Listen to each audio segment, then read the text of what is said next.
สบายดีเนาะมื้อนี้ก็มาพบกับ ST บ้านนอกคือเก่าคือเดิมเนาะก็สิมาสอนวิธีการติดตั้งโปรแกรม Photoshop หรือว่า Adobe Photoshop 2020นั่นเองออกใหม่ล่าสุดเนาะเพราะว่าก่อนอื่นแม่นการติดตั้ง Photoshop นี้แม่นอันนั้นการใช้งานถาวรเนาะสำหรับ Photoshop CC Photoshop หรือว่า Adobe Photoshop CC 2019นั่นเองเอาก่อนอื่นหมดเอาไปปิดอันนั้นไฟวอลเนาะก็คือเข้าไป Windows ไปเลือกตั้งค่า Setting โอเคเมื่อเลือกตั้งค่า Setting แล้วมันจะลิงก์ไปหาการตั้งค่าเอาไปเลือกอันนั้นไฟวอลเนาะพวก Network Security เอาไปเลือก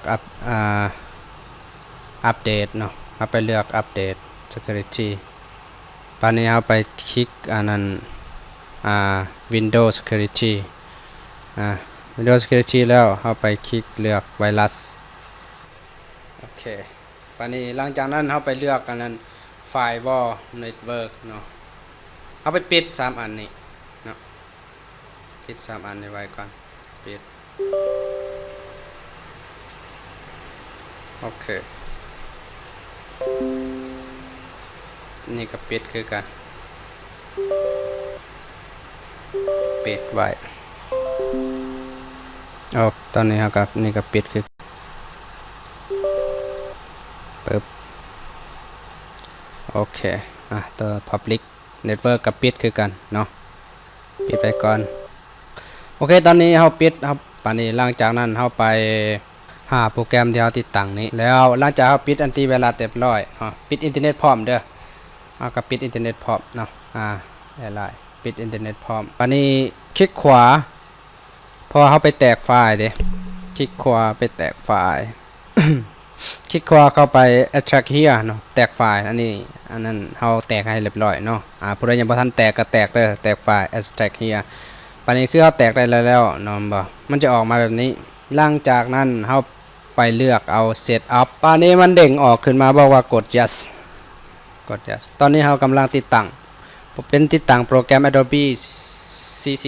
2000 Adobe Photoshop 2020ออกใหม่ล่าสุดใช้งานแบบถาวร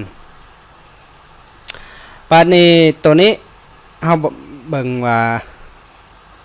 มันบอกว่าเปลี่ยนภาษากับ location เนาะ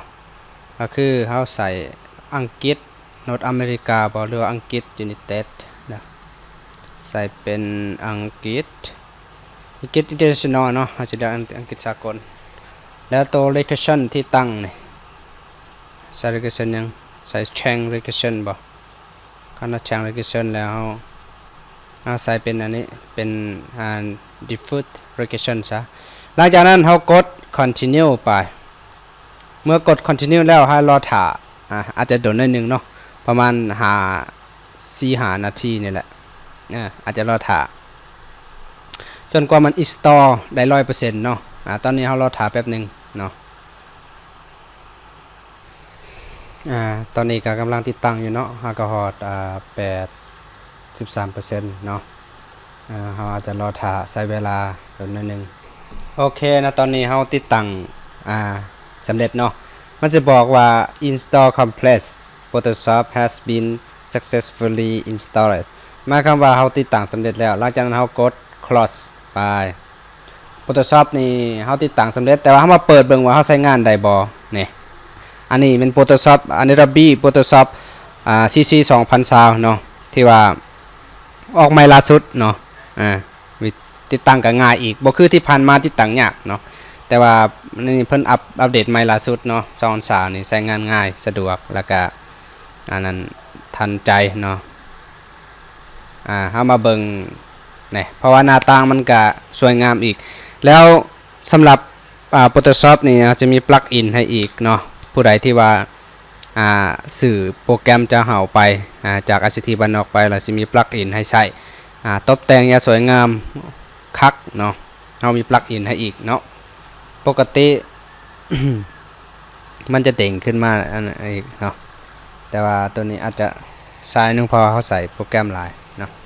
เอาเปิดเพราะว่าตอนนี้ใส่งานหลายสามารถกดนิ้วไปแล้วจากเราลองใส่งานเบิ่ง โอเคลิงก์เข้าไปหาสำหรับ Photoshop 2023นี่เวลาเฮาแต่งหูแต่งหยังนะ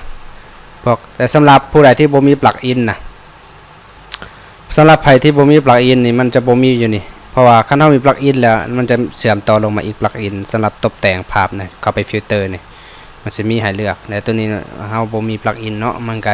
จะบ่ออกมาเนาะโอเคสรุปรวมแล้วคือ Photoshop CC 2019นี่เฮาใช้งานได้ปกติสำหรับนั้นใครที่ว่ามีปัญหาการติดตั้งก็คอมเมนต์หรือว่าสอบถามได้ในช่องFacebook ICT บ้านนอกแล้วก็ช่อง YouTube ICT บ้านนอกเนาะลองนั้นสอบถามได้เพราะว่าเขาก็ยินดีให้คำปรึกษาได้เสมอเนาะก็จะได้จบลงเพียงเท่านี้ขอขอบใจ